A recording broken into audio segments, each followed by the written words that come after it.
आवाम को जो रिलीफ देने की बातें हो रही हैं, ये किस तरह से बैलेंस कर पाएंगे? एक जानिब कर्ज के बाद हम कह रहे हैं कि तूफान आने वाला है, IMF के बाद जो प्रोग्राम हम शुरू करेंगे उसके बाद, फिर दूसरी जानिब हमने रिलीफ के वादे भी किए हुए हैं। देखिए, $8 बिलियन का आपने बेल आउट पैकेज लेकर चले हैं और ये कोई मामूली नहीं है, $8 बिलियन है। और इस सिलसिले में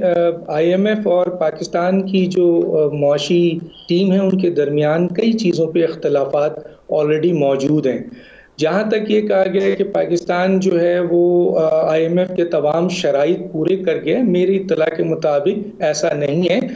कई ऐसे सेक्टर्स हैं जहाँ पर अभी भी IMF उनको पॉइंट आउट कर रहा है जो उनके शराइत का हिस्सा है। अभी जो रिसेंटली आज जो बहुत अहम मीटिंग होने वाली है उसमें बहुत अहम चीज़ों को उन्होंने फोकस करना है और चंद और ऐसी चीज़ें हैं जिसके ऊपर पूरा पाकिस्तान सवाल उठाता है। जैसे मैं बताऊं, सरकारी अफसरान के असासों की तफसील, रियल एस्टेट, मनी लॉन्ड्रिंग पे मुज़ाकरात है, पेंशन, वेजेस, क्लाइमेट फाइनेंसिंग बहुत ही इंपॉर्टेंट, मॉनेटरी पॉलिसी और नेक्स्ट बजट पे भी मुज़ाकरात है इनका। सूबों के साथ physical operation debt commodities scheme पर मुज़ाकरात हैं, health and education spending, revenue और इक़दामात उस पर करने हैं।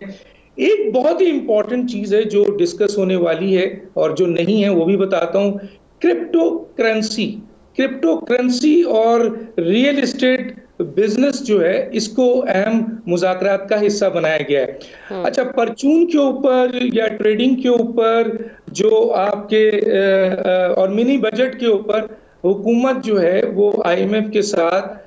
जो है वो सही मसलन वो नहीं चाहती है कि इस पर टैक्स लगाएं। एक और चीज़ जो बहुत ही इम्पोर्टेंट डिमांड है वो है ज़राअत पे इनकम टैक्स और ट्रेडिंग के साथ जो है वो सर्विसेज सेक्टर पे। तो ये तो वो चीज़ें हैं जहाँ पे अभी IMF के साथ इन्होंने प्रोग्राम रखा है और इसमें कोई शक नहीं है कि इनके पास रोड मैप नहीं है, माँ सवाए इसके कि ये कर्ज लें और कर्ज लेकर जो अपनी जान बचाएं और मुल्क चलाएं। लेकिन किस तरीके से, जैसे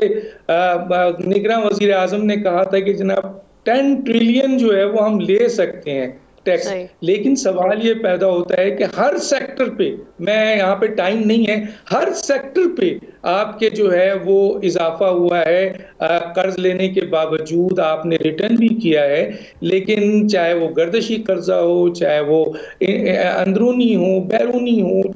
हर जगह पे आप जो है वो इस वक्त मुश्किलात का शिकार हैं। महंगाई की जहां तक बात आप कर रहे हैं, महंगाई तो अभी वो रिकॉर्ड की थी 32% वो होती है जो एवरेज होती है, लेकिन अगर आप बहुत सी अशिया देखेंगे तो 48-49% तक जा चुका है। अभी मैं नहीं समझता कि इस वक्त जो पाकिस्तान की हुकूमत है, जो इस वक्त वजीर खजाना है, और एक प्राइवेटाइजेशन के सिलसिले में देखिए कि वो बाज़ाब्ता तौर पर यह कहा जा रहा है जो मेन आपके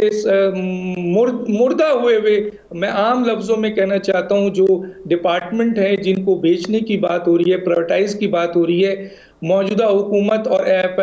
स्पेशल इन्वेस्टमेंट फैसिलिटेशन काउंसिल इस पे काम कर चुकी है, लेकिन पीपल्स पार्टी ने कह दिया है कि जी हम PIA की निजकारी नहीं होने देंगे। तो सवाल ये पैदा होता है कि इस हुकूमत को जो एक काम करने जा रही है वो काम करने के ऊपर अभी साथ कानूनी नुकात के ऊपर पीपल्स पार्टी और PMNN का जो है वो इख्तिलाफ हुआ पार्लियामेंट के ऊपर, और इसी तरह इरसा के अपॉइंटमेंट के ऊपर हुआ, इसी तरह PIA के ऊपर हुआ। मैं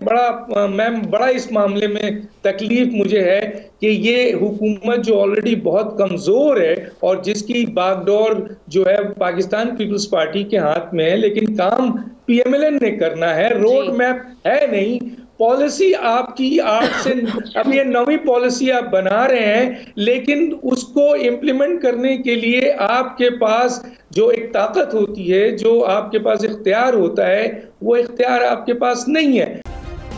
सब्सक्राइब करें और बेल दबाएं ताकि कोई खबर रह न जाए।